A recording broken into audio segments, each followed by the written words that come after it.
The woman you see on the screen somehow failed to capture any audio in this portion of the video. The woman was able to successfully record audio for the rest of the video, so I am here as an AI voice actor to help you navigate the introduction.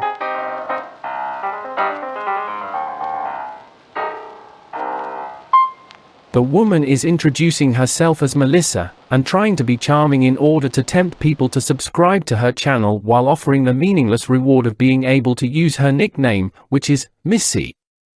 I am not subscribed to her channel because I am an unpaid robot, so I will continue to refer to her as the woman. The woman is now explaining that this video is about reading an antique self-help book titled Personality, How to Build It, written by H.Laurent. The woman describes it as a self-help book written in 1915. In a previous video, the woman read to you the introduction and the first half of the first chapter of the book. She encourages you, the audience, to watch that video, while at the same time telling you that you don't have to waste your time doing that, as she will summarize the information from that video.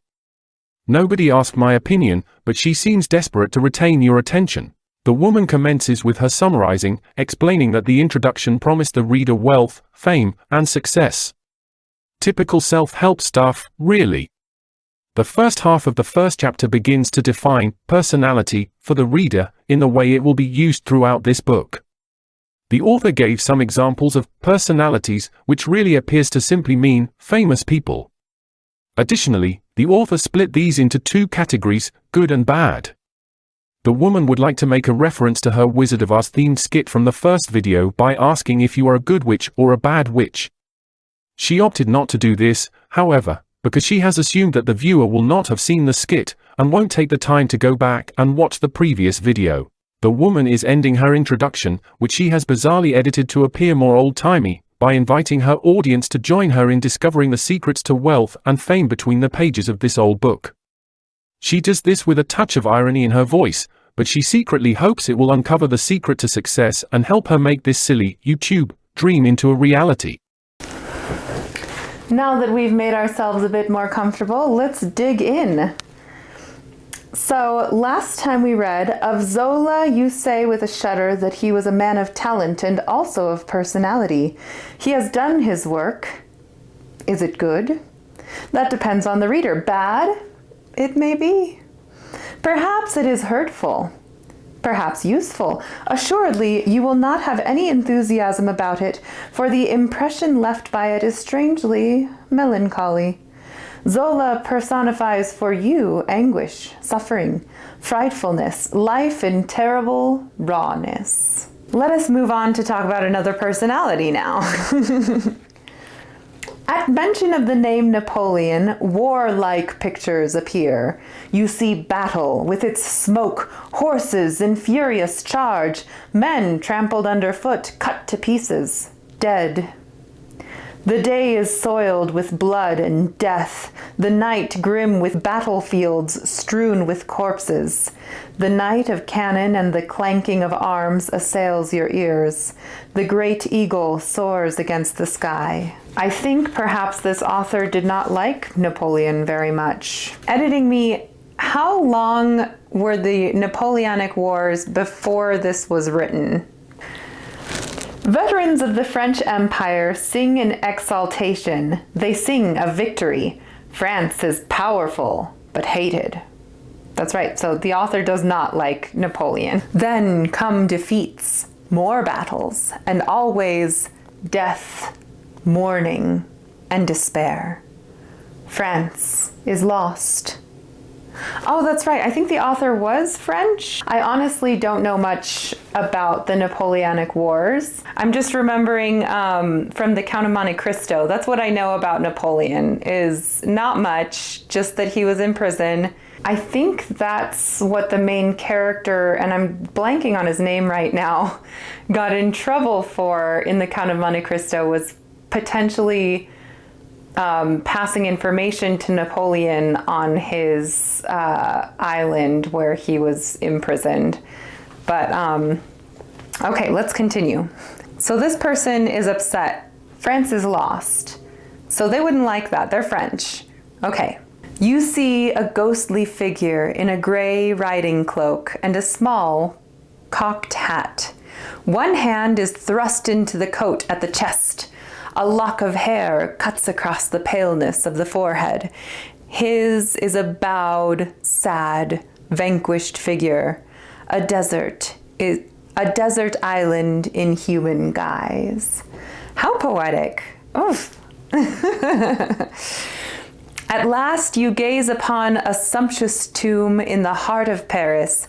Here is a personality, fearful, but wonderful, but harmful.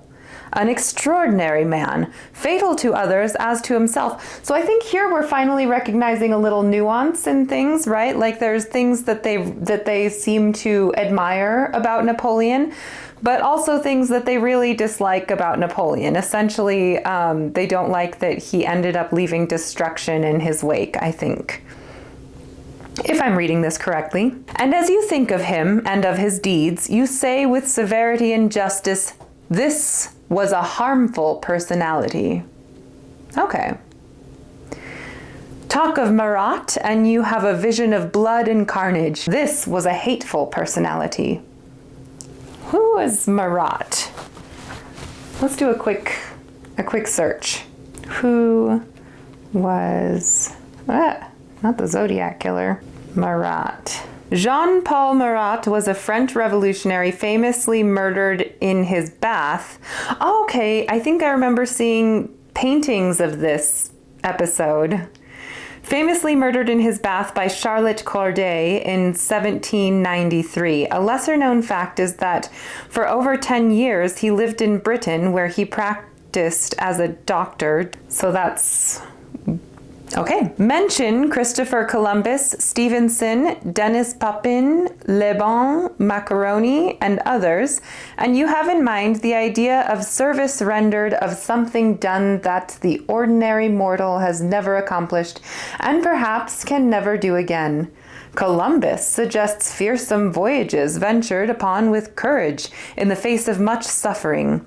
Stevenson suggests the invention, Christopher Columbus, there's the voyages. I would say that over time, the memory of Christopher Columbus has become a lot more nuanced. Let's just put it at that. Stevenson suggests the invention of the locomotive. Oh, cool. Denis Papin suggests the discovery of the power of steam. Le Bon, the discovery of illuminating gas. And Macaroni, the practical adaptation of the wireless telegraph. These are useful personalities.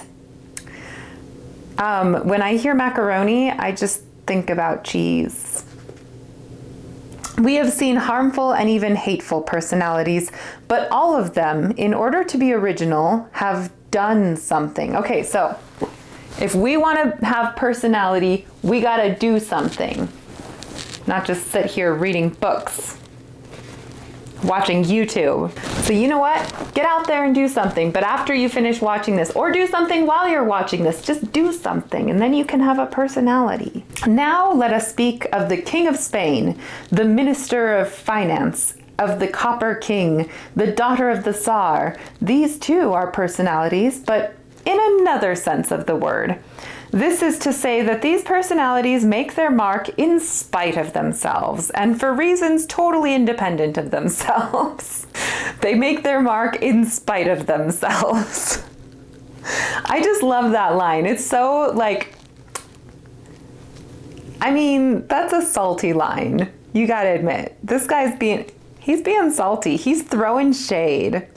They did not need to do anything in order to be somebody. This sort of personality we shall not talk about. Okay. But consider it as a grammatical error. It is rather a condition poorly described by a term of power.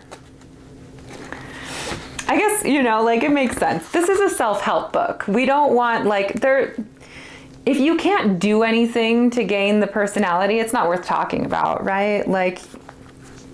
You can't help yourself by, being born again as the Prince of Spain so that you may someday become the King of Spain. You see, personality is a beautiful quality. all life and coming from our ego. It is an endowment which is our very own and belongs to us alone, whether it is natural, acquired, or cultivated. All right, so here apparently we're reading this book because we don't have a natural personality. We need to acquire one or cultivate one. So let's get to it. Again, do something. Do something! I don't know.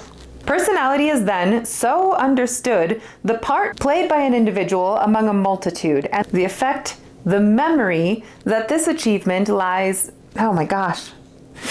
I can't read today. This is not good. Personality is then so understood. The part played by an individual among a multitude and the impression, the effect, the memory that this achievement leaves in the minds of others. So our personality then needs to exist within the minds of others. Gotcha. It's not about us. It's about what other people think of us. So this is a lot about fame. We're getting down to the heart of it. What is personality? Personality is fame. By the association of ideas, the personality becomes the man himself, the man who lives his part. The part and the individual are closely joined in this personality. The part recalls the man recalls the part. They are one. We are one. Thence, one gathers that personality is a group of acts, or one act, personified. You say of a personality that he is the author of this, the creator of that, and in stating simply his act, you see with the eye of your mind the individual. Let me explain. We have spoken before of Victor Hugo. How did he become a personality? By his talent. By his entirely original manner of seeing, feeling, and expressing his impressions in writing. The gift of writing, this art, was a personality. Okay, so we need to learn how to be original. See, feel, and express things in ways nobody else has before. That's one way we can become a personality. That's one way we develop personality, okay? Just, you need to be not like the other authors. So this art caused him to play a particular part among ordinary mortals. He was an author. His personality, that which made his reputation, was this part, the memory of it and the impression. His personality is also he himself. His personality is his work and his name. His work is himself. He is his work. So I guess that's true. Like whatever you do, really put yourself into it. Take your soul, imbue it into the thing that you do. Whatever you're working on. Are you knitting right now while you watch this video? Put your soul into your knitting, okay? If you're drawing a cute little dinosaur, put your soul into the little dinosaur, okay? So you can be known far and wide. It's not luck, it's just personality. Mention Les Miserables and you think of Victor Hugo. Say the author of Les Miserables and you still think of Victor Hugo. Say Victor Hugo and you think the author of Les Miserables. I really can't dispute any of what he's saying here, right? Like if you think about any famous actor or director, right? Like you say Greta Gerwig and you think Barbie. You think Barbie and you're like Greta Gerwig, right? The book calls to mind the individual and the individual is incarnate in the book.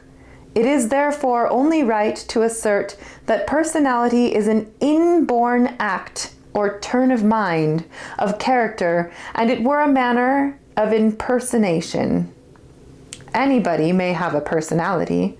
All that is necessary is a quality or a defect sufficient to demonstrate the mental faculties which exists in an uncommon form in juxtaposition to the common form of other individuals. I mean, easier said than done. Anybody may have a personality.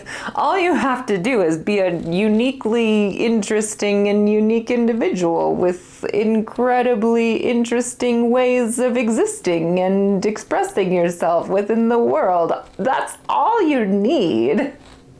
So easy. But yet, so difficult. To force, then, the personal feeling in order to become a personality is the problem, which we are going to study and solve in this book. I do feel like that is the problem, right? You see personalities like, I'm thinking about Jojo Siwa, and I feel really bad mentioning Jojo Siwa because she has had to grow up in the public eye and in the kinds of circles where you don't necessarily have the best mentors or people with your best interests in mind to help you as you're cultivating your sense of self and personality. And so we see her as she's going into adulthood, this sort of forced personality, which is really what's causing a lot of people to mock her. I feel really bad for her because, again, like I said, she grew up in the public eye, and I can't imagine what that would be like because I was cringe as when I was a kid. I do feel like that's a difficult thing. But that is what this whole concept is bringing to my mind right now. A good or a bad personality develops itself in proportion to the dominant virtue in the individual or in proportion to his principal defect.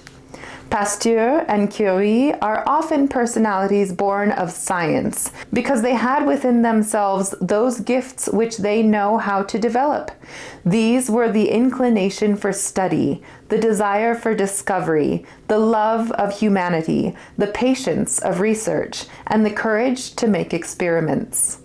Victor Hugo and Lamartine are useful personalities born of good literature because they had within themselves the gift of seeing and of feeling, of understanding and of expressing the beauty and the grandeur of the things of nature. They were visionaries of the magnificent and of the sublime.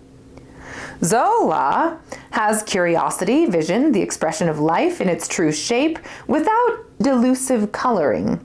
He made for himself a personality, an originality of cynicism, of harsh frankness, because harsh frankness, in opposition to his concepts, were bound to be his dominant quality. Napoleon is a wonderful and fearful personality, harmful because all his conduct was guided by pride alone. He possessed extraordinary qualities of will, firmness, courage, and decision to serve this pride. His personality is amazing in the expression of these particular qualities.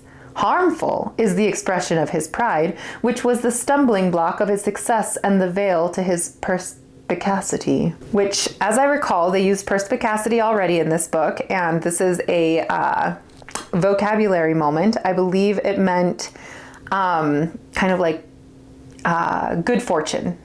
So it was a veil to his good fortune, meaning it was, again, the stumbling block to his success, essentially. That's the same thing said twice. So, vocabulary, perspicacity. Napoleon possessed inborn qualities and defects which made up his personality. Marat was odious and brutal. His personality shows itself in these tendencies of his character.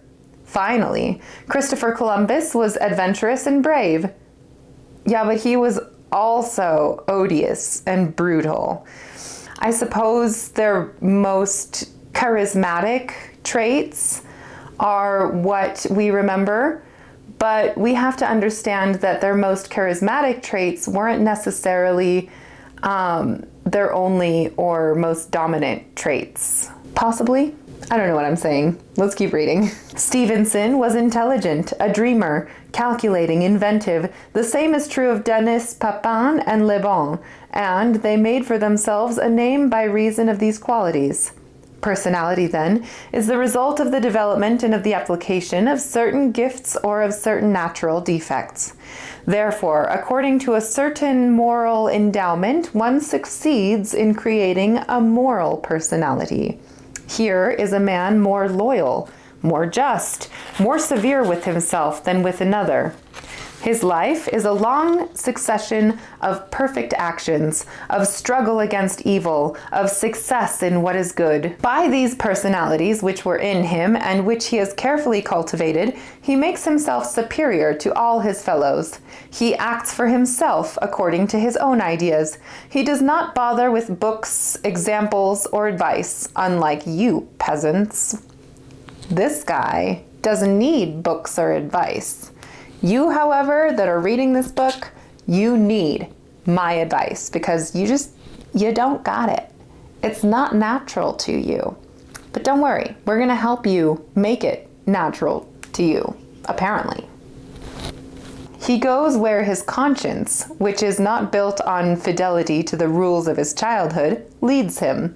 It is made up of thoroughly original beliefs, impressions, deductions, and inductions of his own. So maybe this book is trying to guide us into going more with our natural tendencies, but trying to, I guess perhaps wanting to hope that those natural tendencies are going to lead down a positive route. I mean, though, if your core identity has to do with your pride, like he suggests about Napoleon, then how are you doomed to simply have an infamous personality? Oh, philosophy! This man possesses what we call a moral personality. Men of this sort we deem philosophers, or Superman. Sorry. They do not see the world from the common viewpoint. They have one all their own, which varies greatly from the rules usually applied and generalities usually taught, from which everyone feeds his mind. They are called optimists if their mental attitude is more cheerful than the ordinary, pessimists if it is more melancholy. Did I say pacifists? I don't know what I said. They are simply people who think according to the turn of their character, the logic of their belief, the range of their intelligence, and the sincerity of their nature. In a word, they are themselves. So what I've gathered so far is that if we want to be a personality, if we want to have a personality, we need to act, but we need to be ourselves. I don't think it's bad advice. I do think that it's advice that is literally everywhere, but good advice is good advice. What am I going to say? Oh, my legs. Let us continue. Have you a talent for drawing? Tell me in the comments below. Have you the ability to grasp the agreeable aspect of things, their color, their life? You can be a great artist. You will have a genre all your own, inasmuch as your talent does not come from study alone, but from a personal taste, from a manner entirely your own of seeing, feeling, and recording. So this is, again, artists. If you want to develop your own personal style, you need to follow your own tastes and not just do copy work. Develop your skill and then develop your style, I guess. Have you a taste for writing? Comment down below. For noting your impressions, are you impressed with things in an original manner? You will make a writer, perhaps, with a personal touch, a personality of expression. Your style will not come from reading, from what you recall, or from the works of others, but from an inborn quality which you yourself have developed. I mean, not all of us have developed inborn qualities, I'm sorry. I really wish I had, but I don't think I have. Or have you a leaning toward mathematics? Nope. For research, for any one of the sciences, your personality will show you how to develop it and even point the way to invention. Perhaps your mind, your body also, if endowed in such a manner, can also make a personality for you. Have you an inclination for any of the sports? You can become an adept. How is your body built? Like a freaking truck! Comment down below, how is your body built? I do think that the author of this book, if I'm getting it right, was perhaps a fencer, so this is right up their alley. Have you got good muscles for running, for jumping? Are you a good walker? Can your heart stand violent exercise? Can your heart stand violent exercise? Okay, sorry. Get my mind out of the gutter. Whatever your taste and your natural inclination, combine your will with it, and you will achieve a speciality and an originality for yourself in the world of sport as in life. You will become a champion in the field to which your preference leads you in proportion to your physical powers. You will have the personality of an athlete. It really does have a hyphen here. You will be, hyphen, you will have the personality of an athlete. If you are inclined to evil, subject to a defect, a weakness, a bad tendency, comment down below. You will have an originality, a speciality in evil. This means a bad personality, and one scandalous if you get to be known, secret if it exists for you alone. I'm not sure at this point whether this author is advocating that you develop your personality if you are inclined to evil. But if you are inclined to evil, I don't feel like you would readily admit such, not to yourself and certainly not to others. I don't feel like anybody's like, yeah, I'm evil. I'm just like the embodiment of evil. Like, I'm not like the other personalities. I'm evil. I could be wrong. Comment down below. Have you the failing not to recognize the difference between what is yours and what belongs to another? Are you a kleptomaniac? If you do not keep guard of your conscience, you will soon be a dishonest man, a thief, a swindler, perhaps something worse. You will bind your ego to a failing. You will live by it, become possessed by it. It will be master of you. You will be one with it. Through your lack of energy, of foresight, of willpower, and of strength to do right, you will be dragged into a sad and ruinous personality. To sum up briefly this rather complex definition of personality, personality is the quality of being somebody. Are you a somebody? Or are you a nobody? I feel like everybody's a somebody, but what kind of somebody? And how somebody? And are you a somebody somebody else knows? Are you a somebody that other somebodies know? I guess if you are the kind of somebody that only other somebodies know, then you're a real somebody. But if you're the kind of somebody that only nobodies know, then you might be a nobody. He's a real nowhere man, making all his nowhere plans for nobody. We observe then, first, personality in the guise of our mind is of our being. This is an original form, wholly distinctive of one individual. Secondly, personality of the individual, which forces itself upon the attention of the mass and which emerges from the level of the average multitude. This personality is of two kinds. First, the personality proceeding from a personality, that is to say, which is born of something done by an individual, something which is really his own.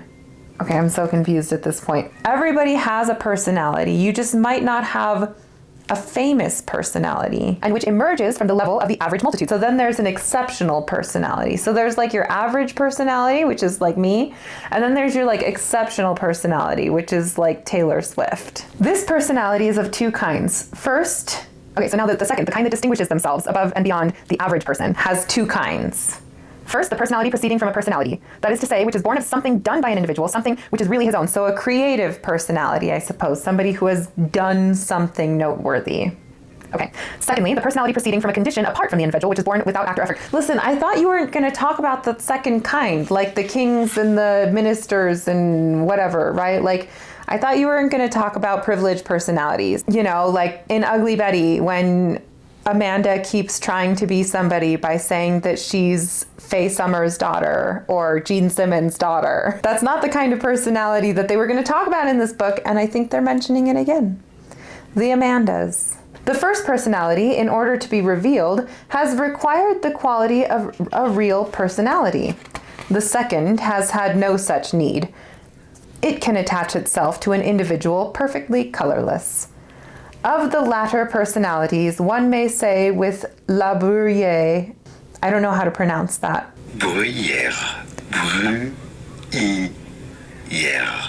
Bruyère. Jean. Jean de la Bruyère. I'm now making dinner and I just can't stop saying Jean de la Bruyère. Jean de la Bruyère. I'm just sitting here trying to make dinner and I keep saying to myself, Jean de la Bruyère. Of the latter personalities, one may say with La Bruyère, the only value in them is their name. When you see them at close range, they amount to less than nothing. From a distance, they are impressive. Chance also may make a personality, which we call native inborn. For example, the king of a country is a personality by the right of his rank.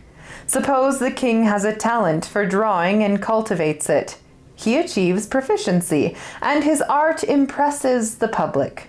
Then this king, a royal and noble personality, becomes also an artistic personality. So, there's probably so much that's going to be cut out of this video. Is it worth it? I don't know. But that is the end of chapter 1, and we'll begin chapter 2 in our next episode of this, which will be coming out next month, the qualities necessary to form personality. Now, if you would like to learn how can you form your inborn personality and really cultivate it, build it, whatever method, then go ahead and subscribe, and that way you can catch me in the next installment of this little series. Thank you so much for watching to the end of this video. If you enjoyed anything about that video, go ahead and hit the like button. And if you would like to see other things that I do, not just this, but also this, then go ahead and subscribe and you'll be able to see me in the next video doing whatever I'm going to do in the next video. It might be sewing, it might be a home improvement project, it might be some random nonsense, I don't know, but you'll just have to subscribe and see, and then I'll be able to see you in the next one. Bye.